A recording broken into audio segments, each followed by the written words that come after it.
Good morning students, class 6 Sanskrit. बच्चों, हमने पाठ 3 धातु परिचय कर लिया था। पाठ मैंने एक्सप्लेन कर दिया, उसके एक्सरसाइजेस करवा दी, तो वो पाठ हमारा कंप्लीट हो गया। आज हम नया पाठ शुरू करेंगे, पाठ 4 सर्वनाम। सर्वनाम बच्चों तुम पढ़ते आ रहे हो पहले से ही। क्या होता है सर्वनाम? सर्वनाम संज्ञा के स्थान पर प्रयोग किए जाने वाला शब्द सर्वनाम होता है। यही है, ठीक है। हिंदी में पढ़ा है आपने। अब हिंदी में हमने कौन से सर्वनाम पढ़े हैं भाई? हम, तुम, उसका, उसको, उनको, ये सब शब्द, तुम, मैं, यह, कौन, क्या, सब सर्वनाम हैं, ठीक है। अब हम संस्कृत में आते हैं, तो इन्हीं का संस्कृत में इनको क्या कहा जाता है, ठीक है। वह, अब बुक में देखें आप, संज्ञा के स्थान पर प्रयोग में आने वाले शब्दों को सर्वनाम कहते हैं। सामान्य रूप में प्रयोग में आने वाले सर्वनाम हैं तत्। तत् का अर्थ है वह। तत् वह। अब तत् लड़के के लिए भी लगेगा, तत् लड़की के लिए भी लगेगा, और तत् नपुंसकलिंग के लिए भी लगेगा। तो लड़की के लिए लगेगा, है मतलब वह ही है उसका, चाहे लड़के के लिए लगे, चाहे लड़की के लिए लगे, चाहे नपुंसकलिंग के लिए लगे। तो अब उसमें लड़के के लिए लगेगा तो क्या शब्द लिखा जाएगा? ऐसे पुल्लिंग के लिए अलग लिखा जाएगा, स्त्रीलिंग के लिए अलग लिखा जाएगा, और नपुंसकलिंग के लिए अलग शब्द लिखा जाएगा।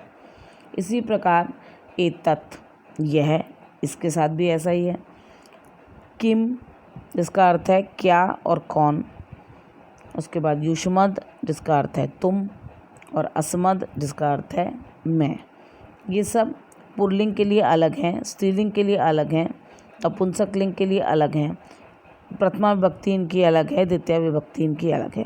तो इस पाठ में हम हर शब्द का पुल्लिंग, स्त्रीलिंग, नपुंसकलिंग तीनों लिंग पढ़ेंगे, प्रथमा विभक्ति में और द्वितीय विभक्ति में। और हमने पहला शब्द लिया तत्, वह।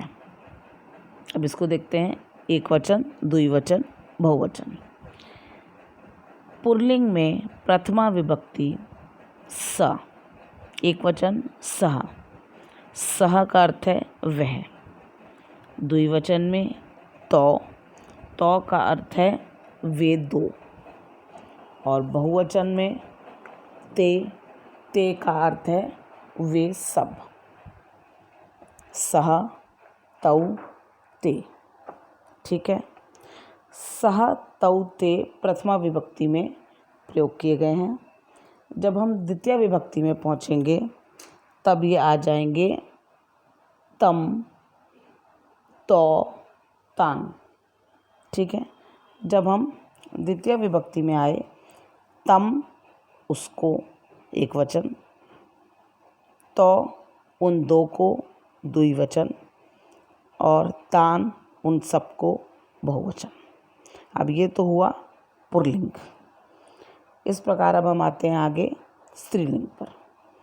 स्त्रीलिंग प्रथमा विभक्ति एक वचन सा। सा भी वह है, ये लड़की के लिए आ गया, स्त्रीलिंग के लिए आ गया। अब द्वि में दो हुए तो ते, वे दो लड़कियां, और तहा, वे सब लड़कियां।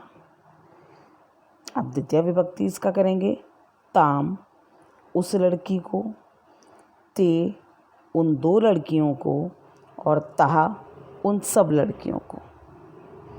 अब हम एक आगे बढ़ते हैं, नपुंसकलिंग में प्रथमा विभक्ति तत्। तत् भी वह है, नपुंसकलिंग में प्रथमा विभक्ति। ते वे दो हैं, और तानी वे सब हैं। तत् द्वितीय विभक्ति में तत्। तत् उसको, तत् लगता है उसको। ते उन दो को, और तानी उन सब को। तो हमने नपुंसकलिंग में क्या पढ़ा? तत्, ते, तानी। इसका द्वितीय विभक्ति भी सेम है, तत्, ते तानि। तो हमने इसमें क्या पढ़ा है? तत् शब्द पुल्लिंग में, एक बार दोबारा बता रही हूँ, तत् शब्द पुल्लिंग में एक वचन सह तौ ते, स्त्रीलिंग सा ते तः, तत् ते तानि। द्वितीय विभक्ति तम तौ तान, ताम ते तः, तत् ते तानि। ठीक है, तो हमने तत् शब्द वह जिसका अर्थ है पुल्लिंग में भी कर लिया, स्त्रीलिंग में भी कर लिया और नपुंसकलिंग में भी कर लिया। ठीक है, प्रथमा विभक्ति भी कर ली इसकी और हमने द्वितीय विभक्ति भी कर ली। इसी प्रकार आगे हम जो शब्द ऊपर दिए हुए थे उनको एक एक करके करेंगे।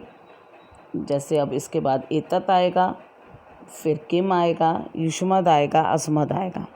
तो हम एक एक करके इनको करेंगे। आज हमने इसको किया है, आज आप इसका रिवीजन करें, घर में पढ़ें इसको 2-3 बार और उसके बाद हम नेक्स्ट क्लास में आगे बढ़ेंगे। आज के लिए इतना ही, धन्यवाद।